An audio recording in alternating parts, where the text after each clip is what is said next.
Righto, I just need one telescope. How hard can this be? This one looks like a cannon. This little fella looks serious. Short tube, big power. Hang on. This one takes photos by itself? I'm confused, it's already smarter than me? Now this one looks classy. Long, shiny telescope. Mate, I came and watched this video to see what I need to get.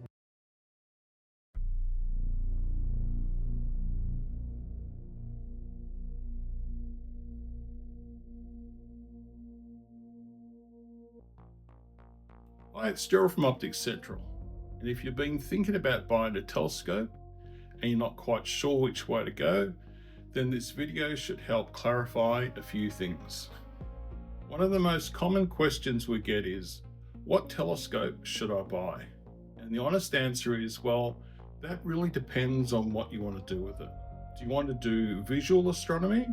Or are you interested in astrophotography? Now, do you want something mainly for looking at the moon and the planets?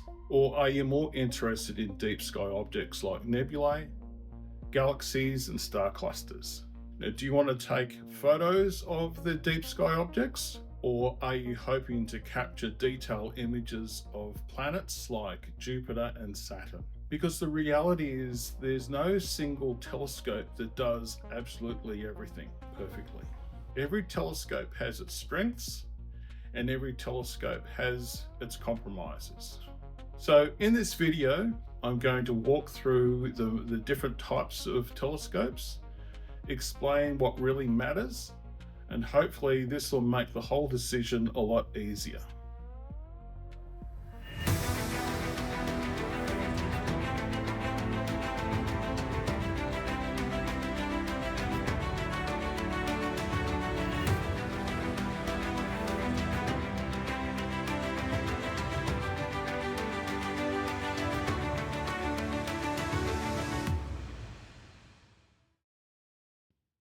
Now, before we get into telescope types, there are a couple of basic terms that are really worth understanding. Once these make sense, the rest of it really starts to fall in place. So the first one is aperture. Aperture is simply the diameter of the telescope's main lens or the mirror. In other words, it is part of the telescope that collects the light. And that matters a lot because the more light the telescope gathers, the brighter and more detailed objects can appear. When people say a bigger telescope shows more, what they are usually talking about is the aperture. So the larger the aperture can help you see more details on the moon and planets when you start looking at deep sky objects like nebulae, galaxies, globular clusters, for example. The second term I want to talk about is, let's move this around here, is the focal length. The focal length, that really affects how much magnification you get with a given eyepiece.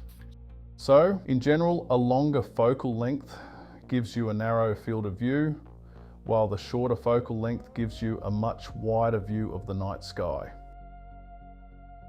Aperture affects brightness and detail, and focal length affects magnification and your field of view. Now, while we're talking about magnification, this is also a really good point to mention expectations, because this is where a lot of beginners get caught out. Yeah, there are some very useful visual aids online that can help you get a rough idea of what you can realistically expect to see through different types of telescope setups. Now, for example, one that I use is a tool such as astronomy tools, and it can show you a rough field of view and the apparent image size of what you want to look at. Also at Optics Central, we have created guides there to help you show how large planets may appear with different types of eyepieces and Barlow lens combinations. And that is really useful, because one of the misconceptions in astronomy is the more magnification means you get too far to the image and the image can fall apart quickly.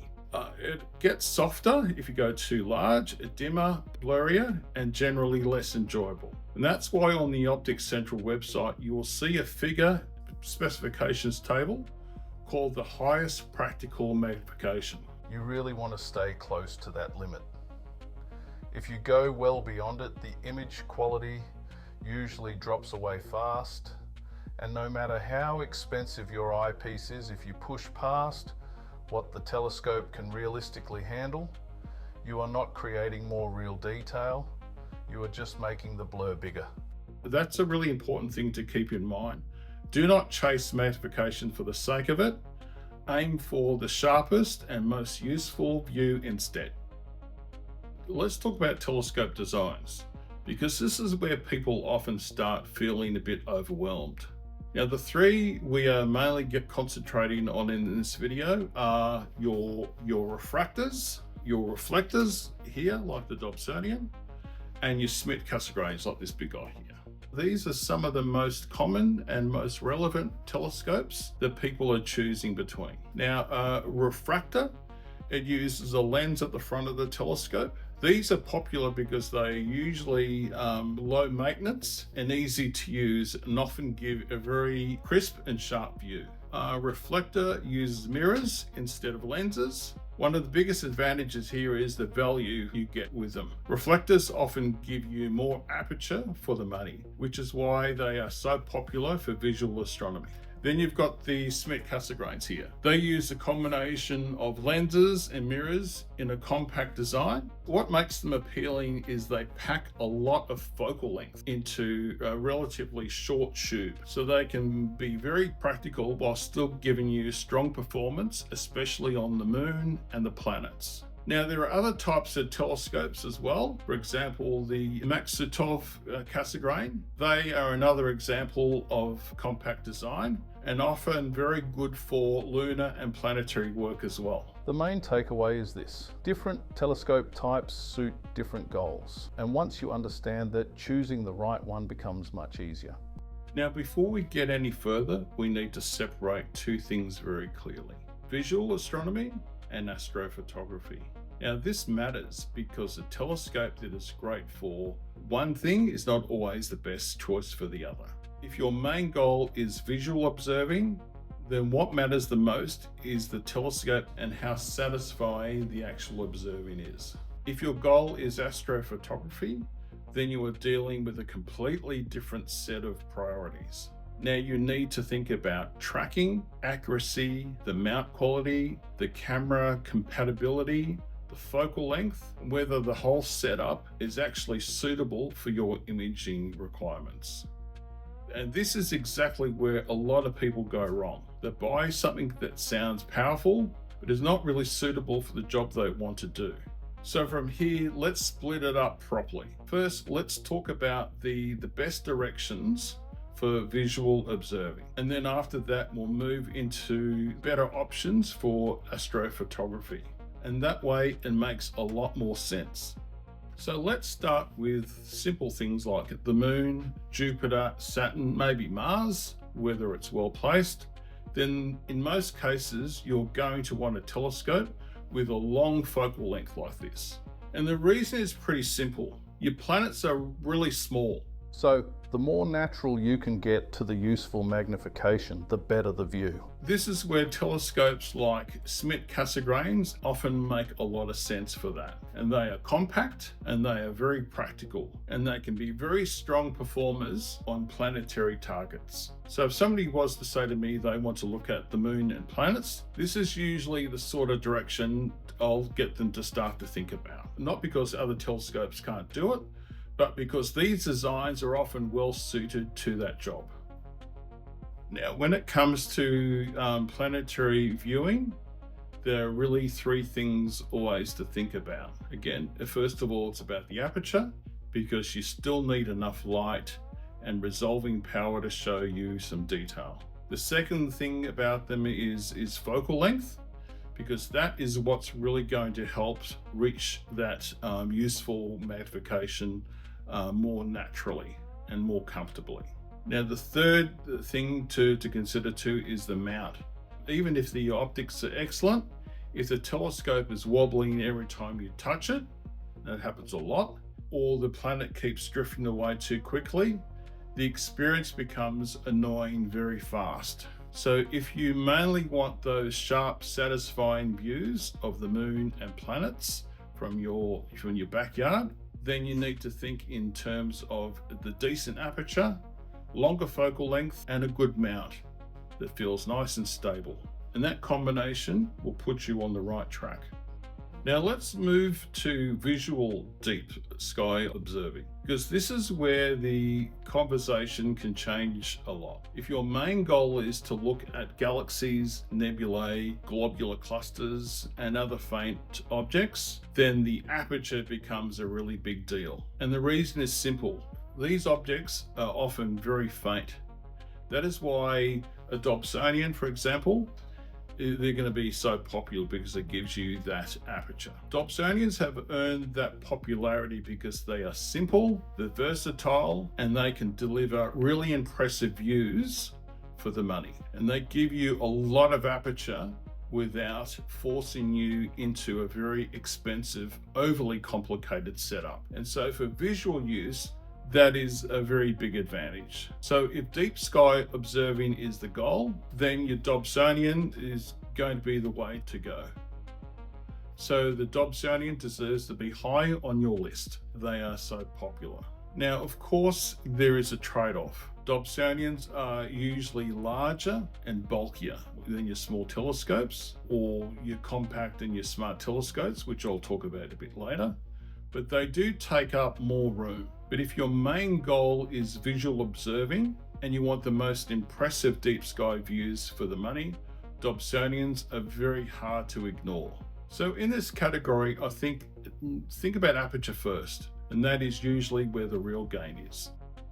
Now let's move into astrophotography, starting with deep sky imaging.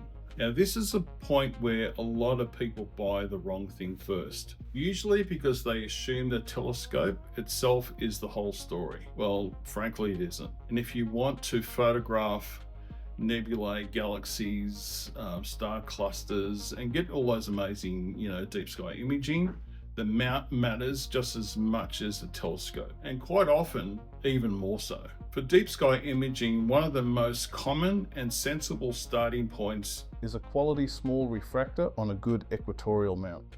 And there are good reasons for that. The refractor often gives you sharp stars, a nice wide field, and a more forgiving imaging experience overall. It is usually a lot easier to learn than on a huge complex setup. And the equatorial mount is absolutely critical because that's the thing that actually tracks the sky during long exposures. And without that, deep sky imaging becomes much harder very quickly. And this is where people often assume bigger must be better. But for deep sky imaging, that really is not always the case. A smaller, high quality refractor on a stable equatorial mount is often a much better imaging platform than a large telescope on a mount that is not up to the task. So if astrophotography is your goal, don't just focus on the telescope size, think about the whole system. Firstly, think about the mount, then think about the focal length, think about how manageable the setup is, and also think about whether it is something that you can realistically learn without getting too overwhelmed with it all. Because when your imaging setup becomes too complicated too early, people often end up so frustrated before they ever get to enjoy it, and you just don't want that to happen. Planetary photography, that's a different world again. It's not the same as deep sky imaging, and it really helps to understand that from the start. With deep sky imaging, you are usually taking longer exposures, while planetary imaging, what you're actually doing is you're typically capturing very large number of very short frames at a high speed and then stacking the best ones together a bit later in software. That is why planetary imaging usually benefits from a long focal length telescope and a camera that can handle high frame rates. This is where Schmidt-Cassegrain telescopes and Maksutovs can be a very strong options for you. So if your main goal is to capture details on Jupiter, Saturn, maybe see the Cassini division or the moon, that is generally the sort of setup and direction on what I would be thinking about. Deep sky photography and planetary photography are very different disciplines. And for deep sky, you are usually thinking about refractors, equatorial mounts, and longer exposures. and the tracking accuracy as well. Now for planets, you are thinking long focal lengths, high speed captures, and stacking afterwards. So even though both fall under the heading of astrophotography, the gear priorities are very different. That is exactly why there is no perfect telescope for everything. Yes, some telescopes can do a reasonable job across multiple areas, but there is almost always some compromise involved. So the best thing you can do is work out what matters most to you and choose around that. Now, before we wrap up, it's definitely worth mentioning smart telescopes, because they have become a very popular option. Makes a lot of sense for a lot of people who want convenience, portability, and a quick setup. It's especially good for wide, deep sky targets, things like nebulae, larger galaxies, and star clusters. It is very appealing if you like the idea of app control, automatic alignment, object tracking, and a simpler overall experience. So for travel, ease of use, and casual imaging, it is also a very attractive option. But it's also important, though, to be realistic what it's not designed to do especially well. If your main interest is detailed planetary viewing or serious planetary imaging, unfortunately, the range of smart telescopes out there is not ideal for planetary imaging. Planets are small targets, and that kind of work is really benefits from your much larger focal length telescope. So smart telescopes, look, they are excellent for convenience and for making astronomy easier to get into, but they do not replace a larger thing like a Dobsonian telescope for your visual deep sky use. And they cannot replace a dedicated long focal length telescope for planets. Some smart telescopes are incredibly portable, making them perfect for quick trips, weekends away, or dark sky adventures. Some models are compact, easy to carry, and usually come with a dedicated travel case so you can protect it and take it almost anywhere. So if we strip it all back and make it simple, if you want the easiest entry into astronomy and basic imaging, then the smart telescope is a very good place to start. If you mainly want to observe the moon and the planets, then a long focal length telescope on a stable mount is usually a very good fit. And if you mainly want to see deep sky objects visually, then a larger aperture telescope, especially a Dobsonian, is often the best choice you can make, and you probably want to strive for the largest one you can afford if you can. If you want to photograph nebulae, galaxies, then a refractor on a good equatorial mount is usually the direction to look into. And if you want to photograph the planets, then think long focal length telescopes plus a planetary camera setup. Once you break it down like that, the choice becomes a lot less confusing. And at the end of the day, choosing the right telescope is really about matching the telescope to the end goal that you've got. If you want convenience and a quick success, smart telescopes are a great option. If you want sharp planetary views, focal length matters. If you want brighter, rewarding deep sky views, aperture matters. And if you want to do deep sky astrophotography properly, then the mount matters. The mount matters just as much as telescope actually. And if you're still not sure, well, that is completely normal. There are a lot of choices out there, and it can be very hard to know what will suit you best. If you would like a more comprehensive understanding of each telescope type, then come visit our store in Melbourne or in Sydney. We can walk through the differences in telescopes properly and help you choose the telescope that really suits your needs. I'm Gerald from Optics Central, and I hope this video has helped make the whole process a lot easier. If you would like help choosing the right telescope, get in touch with us at Optics Central. Thanks for watching. Look up and enjoy the wonders of the universe.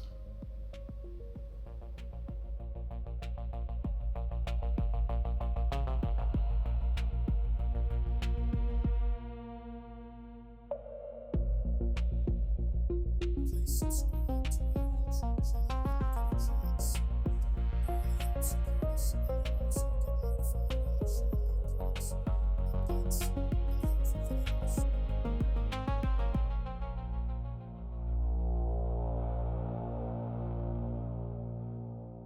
Well, I found the telescope that suits my needs. Well, I'm off to do some astronomy. See ya!